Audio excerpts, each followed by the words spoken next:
सेवापूर्ती समारंभाच्या निमित्तानं सेवापूर्ती सोहळ्याच्या मानकऱ्यांविषयी व्यक्त झालेल्या या अत्यंत हृदयस्पर्शी भावना, हे अप्रतिम भाषण शेवटपर्यंत पहा. आपली यूट्यूब वाहिनी सबस्क्राईब करा. मी शाळेवरून खूप बोलते, पण आज बोलायला खरंच शब्द नाही मिळत आहेत किंवा शब्द देखील सुचत नाही आहेत. सर्वप्रथम व्यवस्थापन, सर्व शाळेत आज कार्यक्रमाला जमलेले सर्व प्रमुख पाहुणे, अतिथी आणि माननीय तिडके मॅडम, नुसता सेवानिवृत्ती हा शब्द जसा कानावर पडलाय तसं तुमच्याबद्दल म्हणजे दुरावा निर्माण होण्याची भीती वाटायला लागली. का तर बघा, 2018-19 मध्ये मी कार्तिकचं इथे ॲडमिशन केलं. 7 वर्षापूर्वी ज्यावेळेस कार्तिक आणि मानसचं ॲडमिशन मी केलं, शाळेमध्ये लिगली फक्त 2 मुलांचं ॲडमिशन होतं, पण तिसरी मी देखील या शाळेची विद्यार्थिनी झाली. कारण माझं 2009 मध्ये शाळा पूर्णपणे संपली होती. 10 मध्ये लग्न झालं आणि 15 वर्ष शाळेशी माझा काही एक संबंध नव्हता. मी एक फक्त पालक म्हणून या शाळेमध्ये आले होते. परंतु पालक म्हणून आल्यानंतर मुलांची पालक शिवाय शाळेमध्ये मुलं आणि मुलींची शाळा वेगळी भरते. मुलांची पालक म्हणून मी ते ॲडमिशन मुलांचे घेतले. परंतु मॅडमांनी असा सहवास माझ्यासोबत लाभला की मी या 7 वर्षामध्ये नुसतं मुलांचेच नव्हे तर स्वतःचं देखील शिक्षण पूर्ण करते. आणि मॅडमांनी मला इतकं खंबीर उभं केले की मी फक्त पूर्वी पालक म्हणून मुलांचं संगोपन करत होती, आज स्वतःचा व्यवसाय सांभाळून आज स्वतःची संस्था रजिस्टर करून संस्थेची अध्यक्ष देखील आहे.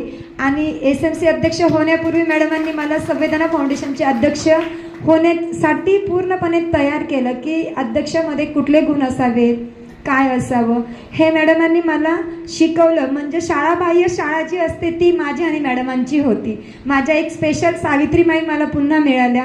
कदाचित सावित्रीमाई खरंच मी प्रायव्हेट स्कूलला शिकलेली होते, तर माझ्यातले गुण कधीच कुठल्याही शिक्षकांनी जोपासले नाही किंवा मला दाखवले देखील नाही की तुझ्यात हे गुण आहे आणि तू हे करू शकते. कारण प्रायव्हेट स्कूलमध्ये एक साधारण नोकर वर्गाची जर एखादी लेडीजची मुलगी कामं शिकायला आली तर तिला त्याच लेवलला बघितलं जात होतं. त्या विद्यार्थिनीला उच्च लेवलला कधीच बघितलं जात नव्हतं. म्हणून मी आवर्जून सांगते, मी प्रायव्हेट संस्थेतून शिकून काहीही मिळवलं नाही, परंतु आज माझे मुलं नगरपालिकेच्या शाळेतून शिकून मी स्वतः मिळवलं आहे. माझे मुलं उद्या भविष्यात तर 100% मिळवतील. आणि मॅडम ग्वाही देते, आज कार्तिक जरी निवड नाही झाला तर पुढे कार्तिक इस्रोमध्ये सर्व्हिसला लागेल, इथपर्यंत माझी मुलांना शिकवण्याची ताकद आमच्या मॅडमांनी मला मिळवून दिलेली आहे. आणि त्याचबरोबर मी गायकवाड सरांचे देखील खूप खूप आभार मानते. बघा, एक मोठ्या भावाची साथ खूप गरजेची असते आणि आम्ही 5 बहिणी होतो, आम्हालाही भाऊ नव्हता. आणि शिवाय त्यावेळेस मी ज्यावेळेस सर शाळेवरती आलेत, नेमकेच सर 8 महिने राहिलेत, पण 8 महिन्यात प्रत्येकाला काही ना काही देऊन गेलेत. मला आदर्श भाऊ मिळालेत, तर त्यांनी माझ्या पाठीशी उभं राहिलेत. कार्तिकला जिथंही कुठे कमी पडलं, कार्तिकची मम्मी तुम्ही टेन्शन घेऊ नका, मुलगा तुमचा हुशार आहे तर त्याला पूर्णपणे मदत मिळेल. आणि कार्तिक आज सगळ्या शिक्षकांच्या वतीने स्टेट नॅशनल लेवलला मेडल मिळवू शकला. आज माझी परिस्थिती नाही आहे, पण आज सर्व शिक्षकांच्या वतीने आणि खास करून तिडके मॅडमांच्या वतीने आज कार्तिक हा खूप पुढच्या लेवलला गेलेला आहे. आणि त्यांच्या पाठोपाठ आज मी देखील खेलो इंडियाची वुमन्स लीग स्पर्धेमध्ये राज्यस्तरीय मेडल मिळवू शकली. फक्त आणि फक्त हे सर्व काही श्रेय मॅडमांचं आहे. मॅडम असेच माझ्या पाठीशी सदैव उभे राहा, मोठी बहीण म्हणून. आणि धन्यवाद सर तुम्हाला देखील. Thank you madam.